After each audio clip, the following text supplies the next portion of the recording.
Тэр өнөөдөр улсын хурлын гишүүн Мөнх Цэцэг амар түвшнээр хүний эрхийн үндэсний комиссээр ажилласан. За Монгол улсад эрүүдний шүүх асуудал байна. Одоо эрүүдний шүүсний улмаас бас хүний эрх зөрчигдсөн хүн одоо хохирсон ийм асуудал байна гэдэг асуудлаар улсын хурал дээр нээлттэй сонсгол явуулах хүсэлтийг бас улсын хурлын даргаад тавьхан одоо хоёр гишүүн бол илэрхийлсэн байгаа. Тэр хүний эрхийн үндэсний комиссийн гишүүн их болдоос бид энэ асуудлаар тодруулах гэж байна. Тэгэхээр Монгол улсын хүний эрхийн үндэсний комисс жил болгон одоо нэг ихтгэл зөвлөмж хүргүүлдэг тийм. Эдгээр зөвлөмжөнд эрүүдэн шүүх асуудал ер нь ямар түвшинд дурддагдж, ямар түвшинд ер нь энэ асуудал улсын хурлын түвшинд үдэл хүрж байна вэ? Хүний эрхийн үндэсний комисс бол хүний эрх чөлөөний төлөв байдлын талаар нэгдсэн дүгнэлт гаргаж улсын хурлд бол танилцуулах үүрэг хүлээсэн байдаг. За энэ ажил бол манай комиссийн одоо үндсэн чиг үүргийн нэг бөгөөд яг энэ хүний эрх чөлөөний төлөв байдал ямар байгаа вэ гэдгийг бол илэрхийлдэг үзүүлэлт болдог. Тэгэхээр Хүний эрхийн үндэсний комисс 19 удаагийн илтгэлийг улсын хурлд өргөн барьсан. За үүний 13-т нь бол Монгол улсад хүний эрхийг зөрчсөн эрүүдэн шүүх одоо энэ ямар нэгэн хэлбэр байна. Үүнийгээ засаж залруулах шаардлагатай гэсэн дүгнэлт зөвлөмжүүдийг бол хөргүүлж байсан. За энэ дүгнэлт зөвлөмжүүдийн хүрээнд Монгол улс бол энэ эрүүдэн шүүхийн эсрэг конвенцийн нэмэлт протоколд нэгдэн орох. За энэ эрүүдэн шүүх одоо нөхцөлийг бүрдүүлж байгаа энэ орчин нөхцөл барилга байгууламжийг сайжруулах. За энэ төрлийн гэмт хэрэгээс урьдчилан сэргийлэх, соён гэгээрүүлэх ийм одоо арга хэмжээг бол шат дараатаагаар авч хэрэгжүүлж байгаа. За мөн одоо энэ зөвлөмжийн хүрээнд бол эрүүл шүүлтээс урьдчилан сэргийлэх үндэсний механизмыг бий болгохоор бол анх удаа энэ хүний эрхийн үндэсний комиссийн тухай хуульд бол тусгаад одоо бол гишүүнийг одоо томилох үе шат бол явагдаж байна. 19 удаагийн илтгэлийн 13-т нь энэ эрүүдний шүүх асуудал тодорхой хэмжээгээр тусгагдсан гэж ойлгосон. За тэгвэл ахис дэвшил ер нь гарч ийн үү? Бүр эрүүдний шүүхийн бүх төрлөөр нь одоо судалгаа хийгээд энэ бол Монголд байгаад байна гэдгийг бол комисс хөргүүлсэн улсын хурлд. За энэний хүрээнд тодорхой үр дүнгууд бол мэдээж гарч байгаа. Нэгдүгээрт бол бид хүмүүс олон улсын гэрээ конвенцэд нэгдэж орсон. Хоёрдугаарт эрүүгийн хууль дээрээ эрүүл шүүлт гэдгийг олон улсын одоо хэм хэмжээнд нийцүүлэн оновчтой тодорхойлж чадсан.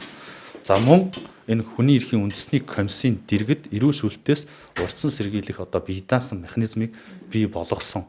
За мөн эрүүдэн шүүх энэ гэмт хэргийг одоо бүх одоо хэлбэрийг үл дэвчих хандлагаар бол цагдаа, ийм байгууллага, шүүх, прокурор, хил хамгаалах энэ цэргийн анги байгууллага, ахмадын одоо асрамжийн газар, хүүхд хамгааллын байруудад сургалт, соён гэгэрүүлэх ажил, мөн сургалт, гарын авлага, ном сурагчдыг бол байнга гаргаж одоо ийм нөлөөллийн арга хэмжээ авч байна. Харамсалтай нь энэ бол тасан зогсохдохгүй байна. 2020 оны үеэр хүний эрхийн үндэсний комисс эрүүдэн шүүрсэн гэдэг гомдол бол 47 ирсэн. Энийг бид бүхэн өөрөө биедан мөрдөн шалгаж одоо үнэн зөвийн нотлох эрх хэмжээ байхгүй учраас хуулиараа. Тийм учраас холбогдох харьяаллах байгууллага руу нь бол шилжүүлдэг. Ингээд шилжүүлээд энэ цаашаа бол одоо шийдвэрлэлтийг харахаар бол бас төдийлөн хангалттай биш байгаа. Тэгэхээр хэдийгээр бол тодорхой ахис дэвшил гарч иргэцүү орчин бүрдэж ийнэг бол бүрдэж байна. Гэхдээ бас учир дутагдaltaй асуудлууд байна. Яаж энэ дээр үр нөлөөтэй хяналт тавих юм? Үнэхээр энэ хэрэг үртэлт мөрдөн байцаалтын шатанд эрүүдэн шүүсэн гэдэг энэ асуудал байх юм бол бид бүхэн ямар эрх хэмжээтэйгээр энд оролцож явах вэ гэдгийг тодорхой болгох хэрэгтэй. Хэдийгээр Монгол улсын үндсэн хуульд хүний хэрэг үртэлт мөрдөн байцаалтын шатанд хүний эрх хэрэгслийг хангах асуудлыг прокурор хариуцсан. Нэг нөгөө талаараа шүүхийн шатанд бол шүүх өөрөө хариуцаа явуулна гэсэн залт байгаа. Гэсэн хэдиж манад гаргаж байгаа гомдол болвол прокурор миний эрхийг хангахгүй байхад нь би дээд шатны прокурорт нь өгч, дээд шатны прокурор миний эрхийг хангахгүй байгангуут одоо би яах юм бэ гэдэг асуудал маш ихээр яригдж байгаа учраас энэ хүний эрхийн комисс энэ хүний хэрэг хэн шийдвэрлэх ажиллагааны явцад хүний эрхийг хангах хамгаалах тал дээр яаж оролцох вэ гэдэг хэмжээг хязгаарыг бас энэ хуулийн зохицуулалтанд тусах шаардлага бол байна гэж харж байгаа. Чимгээгийн хэрэг дээр жишээ нууцын зэрэгэлтэй хэрэг байсан нэгт хоёрт бол шүүхэр шийдэгдсэн хэрэг гэдэг учраас хүний эрхийн үндэсний комисс хууль заасан эрх хэмжээний хүрээнд тодорхой хязгаарлалттай оролцож байгаа байх гэж ойлгож байна. Түрүүн дурдгацснаар өмнө нь олон одоо шинэ гишүүн томилогдсноос хойш арга гэрийнхнийхэн зүгээс тодорхой хүсэлт гомдол бол ирж исэн гэсэн. Энэ хүрээнд бол ямар ажиллагаа хийх ер нь боломж байсан бэ? Эсвэл боломж байгаагүй юу? Энэ гэмт хэрэг бүхэлдээ нууцын зэрэгтэй. За бид бүхэн хүний эрхийг хамгаалах үндэсний байгууллагын хувьд бол бид нөр мэрэгжлийн дүгнэлт гаргах ёстой. Мэргэжлийн дүгнэлт гаргахын тулд тэр хэрэг дотор яг ямар нотлого баримт авагдсан, юу болсон, аль нь хүний эрхийг зөрчсөн, аль нь зөрчөөгүй вэ гэдгийг бид нөр одоо нэг нөгөө ярихад тэр хэрэгтэй танилцчааж бид нөр шийдвэрлэх ёстой.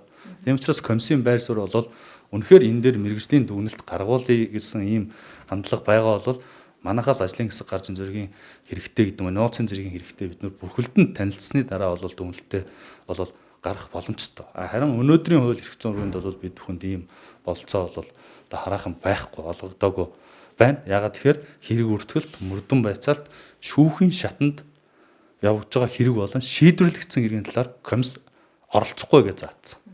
Тэгэхээр энэ бол биднийг бол бас үйл ажиллагаагаа явуулахад тодорхой биш байдлыг бол яг энэ эрүүгийн процесстэй холбоотой асуудал дээр одоо тулгамдсан асуудлыг бий болгож байгаа. Тэгээ ер нь бол энэ чимгээ эргэн чимгээтэй холбоотой санал хүсэлт комиссд бол ирсэн. Бид бүхний ажлаа авснаас хойш бол ээж нь гэр бүлийн гишүүдээс бол тэр хүнтэй бол очиж холбоо барьж өгөөч. Эрүүл мэнд нь ямар байна? За ямар хуу аж төрж байна? Ахаад одоо эрүүл шүүлтэд өртөж явах бидээ санаа зовж гин. Энд дээр тодруулж өгөөч гэсэн хүсэлтийг тавьсан. Ингээд комиссоос байгуулсан ажлын хэсэг 3 сарын 5-ны өдөр бол 401-р 20 анги дээр бол ажилласан. Чимэгээ зодон даржаа нартай биечлэн уулзсан. За энэ хүмүүсийн хүсэлт бол хэрэгээ хурдан шийдвэрлүүлмээр байна. Шүүхэд уламжилж өгөөч гэсэн энэ хүсэлтийг бол бид нөр усын дэд шүүхэд уламжилсан байгаа. Түүнээс биш бид нөр хэргийг хурдан шийд ингээд байна гэдэг эрх хэмжээ бол одоохондоо биднэрт байхгүй байна гэдгийг та хүмүүс ойлгох хэрэгтэй. Нээлттэй сонсгол явуулах асуудлыг чинь улсын хурал дээр гаргана гэж байна шүү дээ. Энэ тал дээр хүний эрхийн үндэсний комисс яаж хамтарч ажиллах боломжтой вэ? За яг хууль эрх зүйн орчин ямар байгаа бид нар харах хэрэгтэй. Үнэхээр одоо энэ хэргийн талаар нээлттэй сонсгол явуулах боломжтой юу үгүй юу гэдгээ бол эрхүй байгуулгын шийдэх бах. Хэрвээ нээлттэй сонсгол зохион байгуулсан тохиолдолд хуулиараа бол хүний эрхийн үндэсний комисс хүний эрхчлэлийн талаар бол дүгнэлт гаргаж оролцсноо гэсэн ийм зохицуулттай. Тэгэхээр бид нар ингээд оролцсон. Гэхдээ энэ дээр ганцхан л асуудал байгаа. Ахаад бид нар энэ дээр дүгнэлт гаргахын тулд тэр хэргийг бүхэлд нь үүсэх ёстой. Тэр эрүүдэн шүүсэн гэдэг асуудлыг бүхэлд нь одоо бид нар танилцчихэд итгэл үнэмшилтэй болж иж бид бүхэн дүгнэлтээ гаргана.